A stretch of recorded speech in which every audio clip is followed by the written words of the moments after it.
Hello students, uh, now we are going to continue with the second part of the lesson, The Deep Water, okay, by William Douglas. So in the first part we have learnt about the fear of author about the water. Now we are continuing with that. When he went to the pool, there was no one else. So one day, what happened? Accident, how that accident took place, he's giving us the account. What he's saying that when he went to the pool, there was no one else. So he sat on the side of the pool to wait for others. So he decided to wait for others, and so he was sitting there at the side of that pool.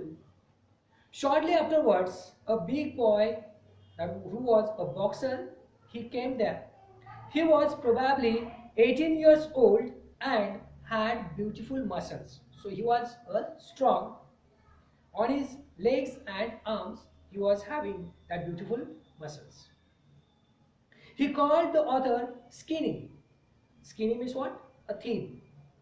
And asked how he would like to be plunked in water.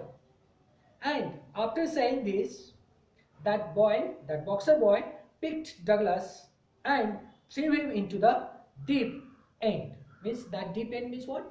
That the height or that depth, the depth was 9 meters. So he struck to water in a sitting position. He swallowed the water and at once started to went to the bottom. He was very much frightened, but did not lose his wits. He made a plan. So while he was sinking down, he made a plan in his mind. He would make a big jump when his feet hit the bottom. He would come to the surface like a cork, lie flat on it, and then paddle to the edge of the pool. So all that plan he made while he was going down at the bottom. Those 9 feet appeared more than 90. So while he was going down, that 9 feet depth was also felt like the 90 feet. Before he touched bottom, his lungs were ready to burst. When his feet hit the bottom, he made a great jump upwards. So as per his plan, he gave the jerk or a push to the bottom. But he failed to reach the surface at once. He came up slowly and his eyes and nose came out of water, but not his mouth. He moved around his legs on the surface of water. He swallowed water and choked. He tried to bring his legs up, but they hung as dead weights. He again went down to the bottom of the pool. So he again started to go down. He was shrieking underwater because terror had seized him. So a fear filled in his heart. And because of that, he started to shriek. Shriek means what? Making a loud sound. He was paralyzed underwater, but his heart and the pounding in head told him that he was still alive. When he hit the bottom, he jumped with his full might. So again, as per his plan, he did again the same. The jump made no difference. So the same result it was there. The water was still around him. His arms and legs couldn't move because of that paralyzed condition. He trembled with fear and he tried to call for help, to call his mother. But nothing happened. Then he rose up. His eyes and nose were almost out of water.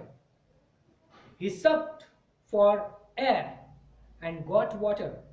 So he tried to breathe in, but instead of air, water insert. He started going down for the third time.